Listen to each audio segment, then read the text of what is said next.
Ladies and gentlemen, welcome to Push Radio's most anticipated main event, Ringside ATL, your number one source for verbal fisticuffs and black love, wellness, and support. I'm your host, Tre Amazing, part-time stripper, part-time pastor, but full-time dating commentator. Seated next to me, bringing the heat in these streets, is the incomparable titan of Tung Fu, the Golden Gloves griot herself, Miss Kimelia. What's up, everybody? What's up? This is Ringside ATL, brought to you by Push Radio. I am Tre Amazing, and I am joined by Miss Kimelia. Hi. Y'all know what it is. Y'all know how we get down. Today, we're talking about something very important, very vital to the existence of dating. Why? Because it's out there. And if you haven't come across it yet, be on the lookout because it's coming. We're talking about something called pretty privilege, right?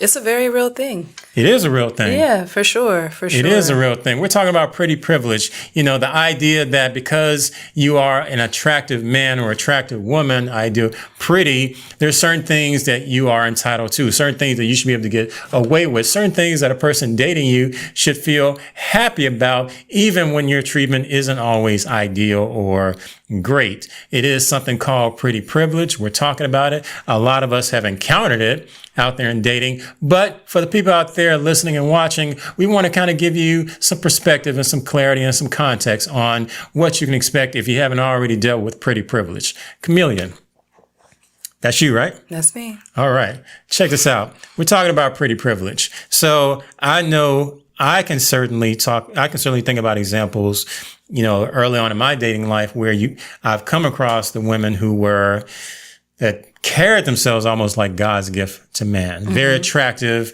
you know, based on general societal standards, you know, carried themselves like, you know, just lit up a room whenever they walked in. Unfortunately, given the wrong personality, you have people like this that feel like that is their gift to the relationship. When people talk about what do you bring to the table as it pertains to a relationship, for some people, their looks worth their weight in gold, or they feel like that's all they need, and you should be okay with that. What do you have to say about that? I mean, this is something that's applicable to both men and women. What's your take? I feel like, first of all, everybody has some kind of privilege, you know, some kind of God-given gift, edge, or advantage, and we all just have to figure out what that is and how to work it for our benefit. You know, there are some people that get advantages because they're tall or because they're really attractive or because they have the gift of gab. I don't see anything wrong with using this to your advantage as long as you're not hurting people or stepping on toes. The issue comes into play when the other person I believe allows a certain level of treatment just because you are attractive to them. Well, and a lot of the time it's because somebody has told you this. You know, a lot of people really aren't even aware of their privilege until somebody tells them repeatedly. So that's on society, or that's on that person for giving them that sense of entitlement. You know, I see it a lot. Oh, you know, I like light-skinned girls. I like foreign girls. I like big girls. You know, we hear this over and over. Can't forget about the exoticals. Yeah, we hear that over and over again in lyrics and in interviews. So can you really be mad when somebody says, well, you should be with me, or you should choose me for your video, or you should whatever, just off the strength that I am X, Y, and Z, you know, or that have this look or whatever? Can you really be mad and say, oh, you're entitled? No, this is what you've been telling me that looks good, or this is what you've been telling me that you like. And here I am. I shouldn't have to bring anything else because this is what you've gushed about over and over again. So I think that's on us. I'm still mad though. You're still mad, but you know. I'm still like, I mean, see, them damn exoticals, they started this. Yeah, but you know, society, we are the ones that have put such an emphasis on physical attributes. So we can't really be upset when somebody uses that to their advantage. We are the ones that have made that extremely important. I mean, I understand, and I get what you're saying as far as society placing those looks or particular looks up on a pedestal, right? And placing this high stock and priority and value. And it goes beyond someone having pretty privilege, meaning going to a club and cutting the line or getting free drinks. That's part of that's pretty privilege as well. But as it boils down to dating and relationships, when you're dating someone who has a high opinion about their looks or, feeling like you should be grateful to be with me because I look like this. I'm sought after. I'm desirable. Everybody wants me. So I shouldn't have to bring what someone else, should bring to the table, what you would expect from someone else, what you expect from this other person who doesn't have half my looks. Yeah, they may have to bring the education and the money or the whatever, but my privilege is I look like what everybody wants in society. So you being with me or better yet, me giving you the opportunity to be with me, that's a gift in and of itself. Yeah. That's the mentality that's out here. And that's what a lot of people, both men and women, are dealing with in dating. And that's something like, that's just toxic. I'm going to just be real with you. That's just, if this is you, if this sounds like you, if these are the symptoms that you see within yourself, you got a problem. That's just me putting it out there. I said it, right? Okay. You heard it. Yeah. You heard I said it. Yeah. I also say, I see both sides for sure. If the other person, if that's all that they are seeking, then that's on them if the person acts like that. Man, we about to cut up, all right? We about to go into this round 2 real quick. We got to pay some bills, but y'all need to stay tuned because we're talking about pretty privilege. We're not letting this go, okay? Come right back. If you got fast acting dial-up, make sure you find us on the interweb at ipushradio.com. Round two, everybody. This is Ringside ATL, brought to you by Push Radio. Today we're talking about pretty privilege. Y'all know what it is. You've seen it out there in dating. You've come across people who have used their pretty privilege to their benefit. And today we just kind of want to put some perspective on it, some context. So, but really quickly, I'm going to throw it to Kimelia because I got a question for her. Right. Okay. Pay attention.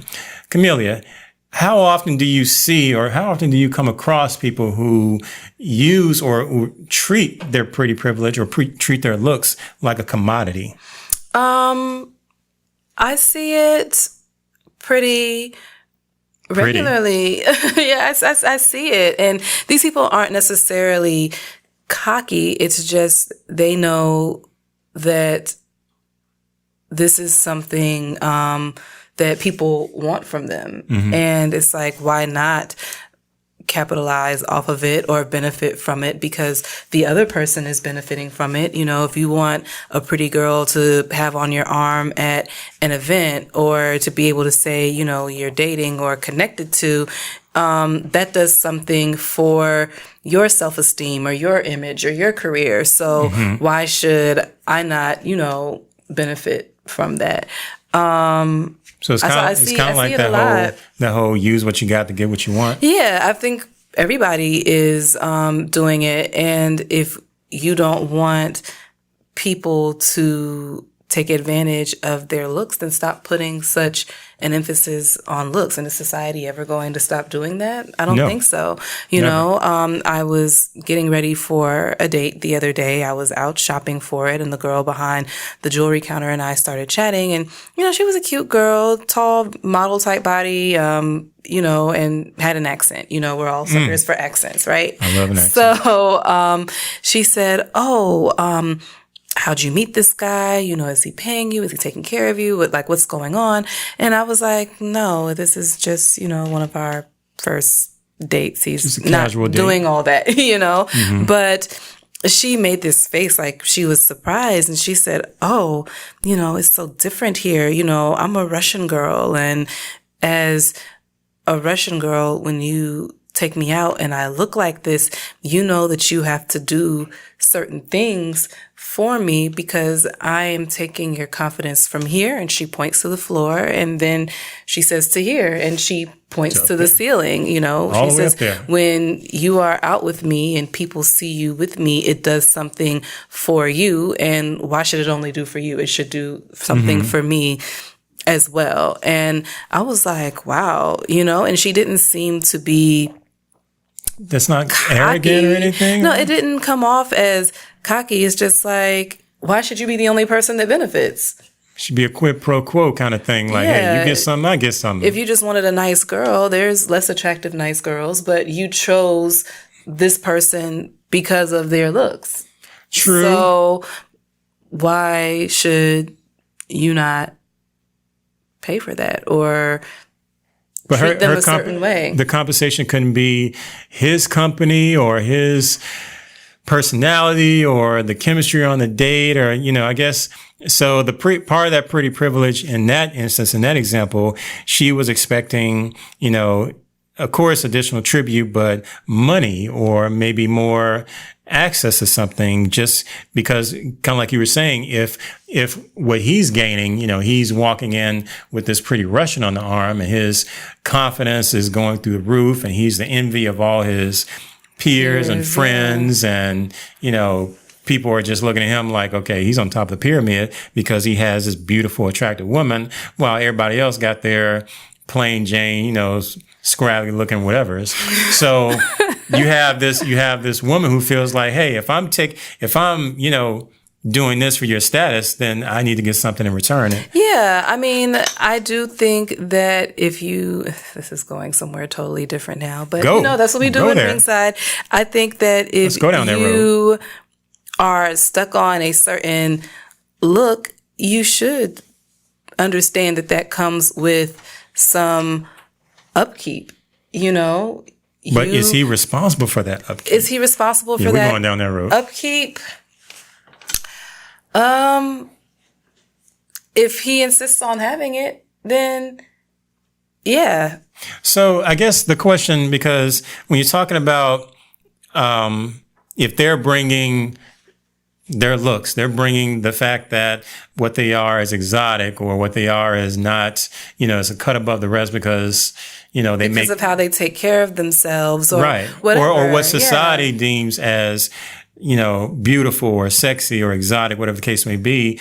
You know, when you get to that personality and they're beginning to expect money or expecting, you know, a certain level of treatment or a certain lifestyle, for sure. Okay, so for example, another one, I have a friend that escorts, you know. Nice. She doesn't have time to have a regular job. She's in the gym 3 or 4 hours a day to have the body that people keep asking her for. You know, the makeup she wears, the extensions she wears, the nails she has, it's top notch. You know, she spent thousands of dollars on her face, on her body, on her wardrobe that attracts, you know, these men. And it's like, okay, do you think that you should have something like that and not give anything for it? No. If you don't want to do anything, then get the girl with no nails and her own hair and whatever. Not saying that you should treat that person as less than, but if you insist on having somebody with that kind of look,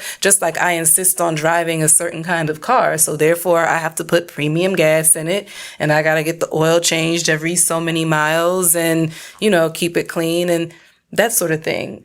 All right. If you insist on having, you know, a doll, you have to have a doll house and doll clothes and the Barbie car and everything that goes with it. So is she being, you know, a butthole? No, you know, just understand that she these just recognizes. She recognizes the value. You know. Okay, we're talking about cars and dolls and women. We're coming back. We're about to proceed into round 3. Please don't go anywhere. Stay tuned. If you got fast acting dial-up, make sure you find us on the interweb at iPushRadio.com. Round three, everybody. Round three. This is Ringside ATL, brought to you by Push Radio. That's right.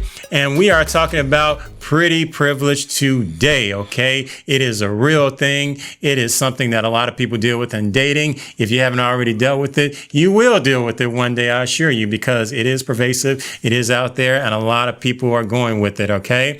We are talking about pretty privileged, regardless if you are, doesn't matter your nationality, if you're exotical, your race, whatever. If you want the premium, people feel like you need to pay the premium price. And that is predicated on the privilege of being with someone who is, quote unquote, pretty, or someone who society says that is above average and vastly above average, or, right. Somebody that makes you look good. I think a lot of us have had that experience. I mean, we know what it's like to go out on a date with someone or be seen with someone who is so fine, who's so gorgeous. It's like, man, I'm the man, or I feel good. I'm like, look what I got on my arm. Who doesn't like to be the envy of their peers or their friends? But when it gets to the point where having that feeling comes with a cost, an understandable cost, that if you want a certain luxury, then of course the payments are going to be higher, the upkeep is going to be increased, and this isn't. If you want to go back to the basics, then you got to go back to a basic chick. But when you're with someone who does bring the additional looks, the additional body, the additional personality, the additional everything else, then pretty privilege mandates that you will have to pay for, or there are certain requirements that come with that. Do you have any more examples or anything you want to follow up with? Because you got examples for days. And your stories are on point. I do. And so you always seem to bring another level of surface, another level to these stories. So anything you want to add, because the story about the Russian was on point. Yeah.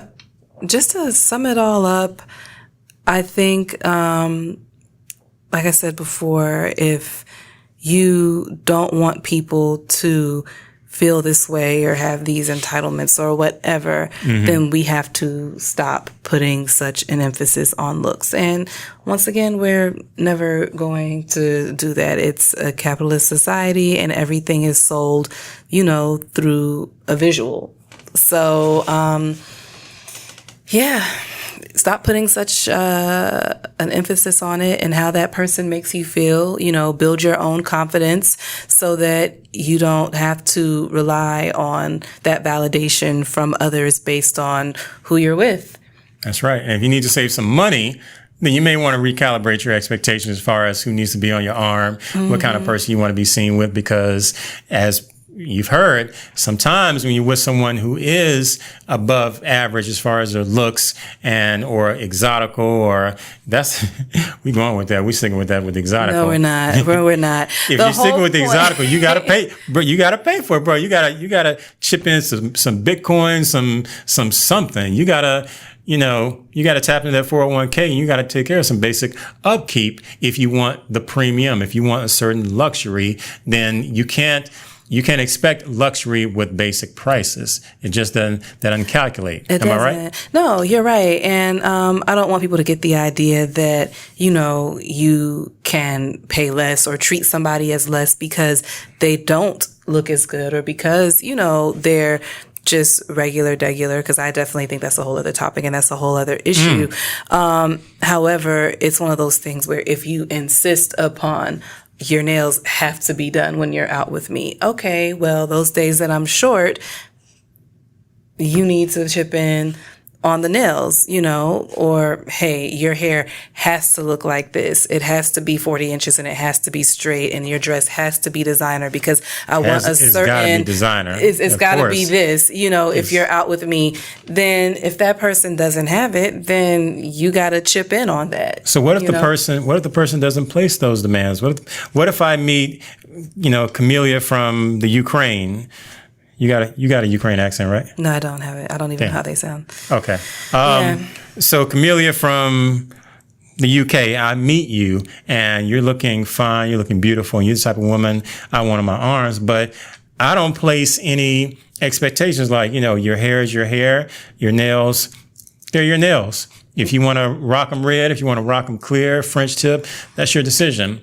If I don't place this criteria on you or things you have to, if you're then not am I putting still that expected to pressure pay? on me, then I want you to treat me. I think everybody should treat everybody to the best of their ability, for sure. True. You know, don't skip out on me just because, you know, I'm comfortable being who I am as a regular like person. But once again, the more you require or the pickier you are, the more you're just going to pay. And that goes for the person you have on your arm, to what you drive, to what you wear. You're just going to be expected to do more because of the feeling that gives you. If you're not wrapped up in that, then, you know, it's not be your with word. anybody. And then you also have to think about how that pretty person feels. If they're constantly being objectified, that can't feel good. So what can I at least get out of it, you know, for being treated like a piece of meat, as guys can say. See, it's big business, y'all. This is how we get it. It is business, but it is something that, you know, like it or love it, we as society, we have empowered, right? All these years, all these instances where we have put out there what is deemed, you know, better or superior, or, you know, this is attractive, this is not, this is exotic, this is plain, this is sexy, this is bleh. Society, look, this is an engine and everybody's still on board and everybody's rolling with it. But unfortunately, this engine, this mechanism that we've created, that we've all contributed as far as these ideals of what we think beautiful and sexy and attractive is, they come back and get us. Because guess what? When that's your focus and you find a woman or anybody like that you want, you may have to come out of your pockets, okay? You may have to pay that premium if you want a premium lifestyle. Thank you so much for joining us. This is Ringside ATL, brought to you by Push Radio, and we've gone deep in the pretty privilege. I hope you guys are paying attention and take notes. Please join us next time. We're coming back, and we'll see you again in the round. All right, family, don't forget to find Ringside Group on Facebook and make sure you join in on all the fiery debates daily.